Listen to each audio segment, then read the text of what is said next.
Inventory software के 2.1 version के बारे में देखने जा रहे हैं। तो चलिए स्टार्ट करते हैं।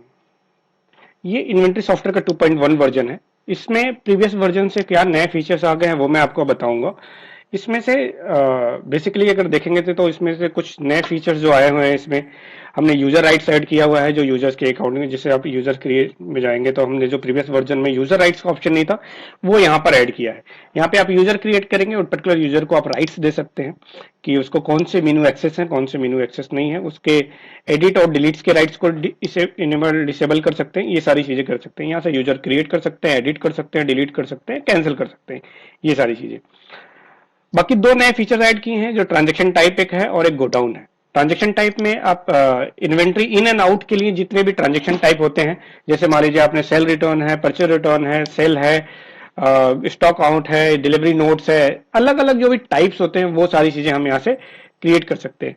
लास्ट वर्जन में हमने गोडाउन नहीं रखा था, यहाँ पे हमने गोडाउन का ऑप्शन दे दिया कि आप मल्टीपल गोडाउन में भी स्टॉक मेंटेन कर सकते हैं। अगर एक से ज्यादा आपके पास गोडाउन है तो गोडाउन वाइज भी आप स्टॉक को मेंटेन कर सकते हैं। ये सारी चीजें भी आप इसमें कर सकते हैं। एक नया फीचर इसमें ऐड किया है सेल्स रिटर्न का। जो सेल्स रिटर्न में हम क्या, बेसिकली इसका पर्पज क्या है कि अगर सपोज करिए कि आप कोई कॉन्ट्रैक्ट बेसिस काम करते हैं जहां पे आप इन्वेंट्री, आपको पर्टिकुलर कस्टमर के लिए मल्टीपल इन्वेंट्रीज आ रही है और उसके अगेंस्ट इन्वेंट्री रिटर्न आ जाए। मान लीजिए किसी जगह पे आपके सीसीटीवी कैमरे का इंस्टॉलेशन चल रहा है, वहां पे आपने 100 इन्वेंट्री भेज दी है, उसमें से 90 इन्वेंट्री यूज हो गई है और 10 इन्वेंट्री वापस आने वाली है, तो उसके अगेंस्ट हम इसको सेटलमेंट कर सकते हैं। वो सारी चीजें मैं आगे आपको एक्सप्लेन करता हूं। इसके अलावा इसमें कुछ और एक्स्ट्रा रिपोर्ट्स आ गए हैं, जैसे गोडाउन वाइज स्टॉक देखना है, सेल्स ऑर्डर रिकॉर्ड निकालना है, ट्रांजैक्शन वाइज रिपोर्ट निकालना है, कस्टमर सप्लायर वाइज रिपोर्ट निकालना है, ये सारे हमारे एडिशनल रिपोर्ट्स आ गए हैं। तो चलिए आपको पूरी तरह से एक एक ऑप्शन को बताता हूं मैं आपको। अब देखिए आइटम एंट्री यहाँ पे दिया हुआ है, जहां पे आपके प्रोडक्ट्स की एंट्री कर सकते हैं, आपकी जो भी इन्वेंट्री है उसकी एंट्री कर सकते हैं। इसमें हमने एक नया फीचर ऐड किया है जहां पे इंपोर्ट एक्सेल से, जो भी इन्वेंट्री है वो एक्सेल से भी इंपोर्ट कर सकते हैं आप। जो भी आइटम की लिस्ट है वो यहाँ पे क्रिएट कर सकते हैं, एडिट कर सकते हैं, डिलीट कर सकते हैं, ऑटो जनरेटेड कोड भी रख सकते हैं, मैनुअल कोड भी रख सकते हैं, ये सारी चीजें।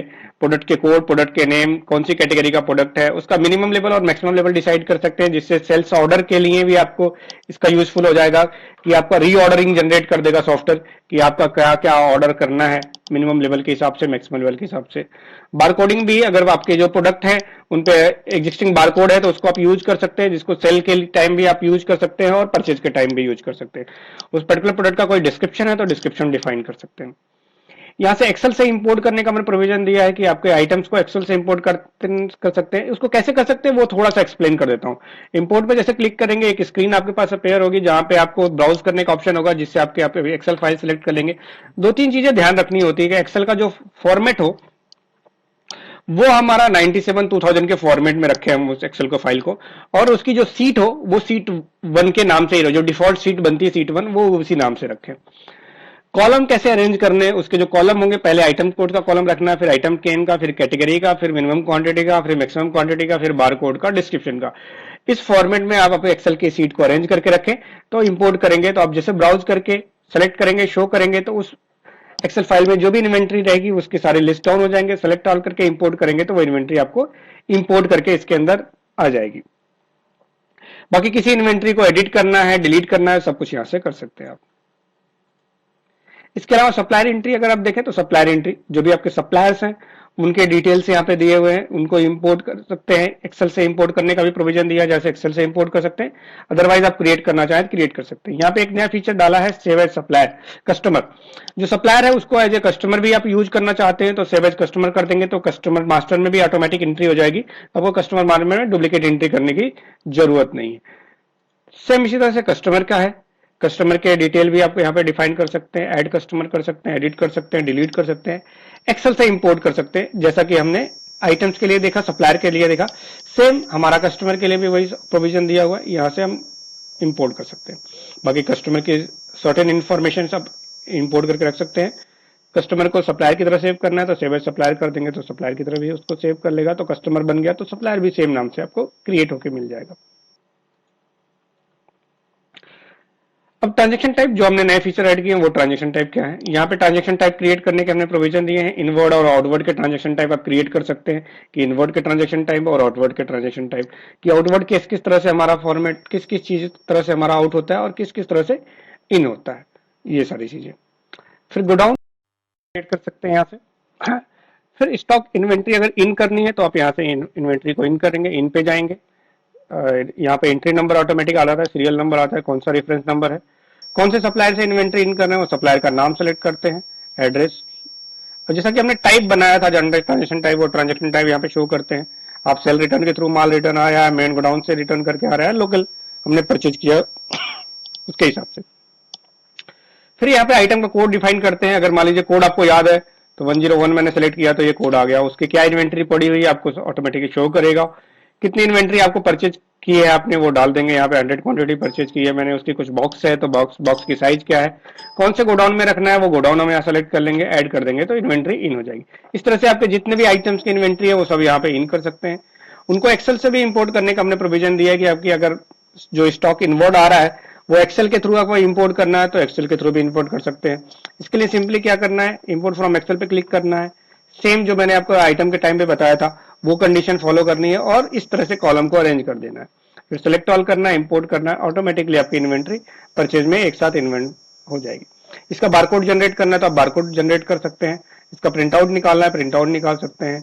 इनको ऐड डिलीट जो भी कुछ करना है वो सारी चीजें आप यहाँ से कर सकते हैं। सेम आउट के टाइम पे जो इन्वेंट्री आउट करनी है वो कैसे आउट करनी है वो यहाँ पे दिया हुआ है। कस्टमर का नाम सेलेक्ट किया आपने, डेट डाला, ऑर्डर नंबर अगर है तो ऑर्डर नंबर डाला, ऑर्डर का डेट डाला, उसका कोई रेफरेंस नंबर है रेफरेंस नंबर, एग्जीक्यूटिव का नेम, जो एग्जीक्यूटिव है उसका एग्जीक्यूटिव का नेम डिफाइन करना है कि कौन सा एग्जीक्यूटिव स्टॉक को लेके जा रहा है, वो सारी चीजें का डिफाइन करनी है। ट्रांजेक्शन टाइप, किस ट्रांजेक्शन के अगेंस्ट, डिलीवरी के लिए जा रहा है, कंप्लेन के लिए जा रहा है, डेमो के लिए जा रहा है, इंस्टॉलेशन के लिए जा रहा है, सेल्स डिपार्टमेंट के लिए जा रहा है, किस लिए इन्वेंट्री आउट हो रही है हमारे गोडाउन या जहां से भी है तो वो किस फॉर्मेट में जा रही है वो सारी चीजें। फिर किस लोकेशन, डिलीवरी का लोकेशन क्या है वो डिफाइन कर सकते हैं।